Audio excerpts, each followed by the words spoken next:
যাতে এই তালিমটা উনি পায়। বলি আলহামদুলিল্লাহ। এই যে মনে করেন আপনার উনি গ্রাম থেকে আসছেন। কি থেকে আসছেন? গ্রাম থেকে আসছেন। কোন জায়গায় জানো? বরিশাল চালকাঠি। ওখান থেকে মনে করেন আসছেন। ওই যে একটু টার্গেট নিয়ে আসছেন যে শনিবার দিন তালিম আছে, তালিমটাও কি করলাম। এইরকম আপনি নিয়ত করতে পারেন, যে কোনো জায়গায় সফর করবেন, ই করবেন, আপনি নিয়ত করতে পারেন যে আসলে আমার শনিবারের তালিমটা যাতে মিস না হয়। কি কথা বুঝতে পারছেন? হ্যাঁ, বা অমুক জায়গায় যাইতেছি, ওখানে একটা মাহফিল আছে, আমি যেন মাহফিলটা করতে পারতে পারি, একটু যোগদান করতে পারি। কি কথা বুঝতে পারছেন? এইরকম ভাই একটা আগ্রহ মনের ভিতরে রাখবে।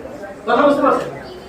তো সুনামের আশা করা যাবে না, দুর্নামের ভয় রাখা যাবে না, স্বার্থ হাসিলের আশাও করা যাবে না।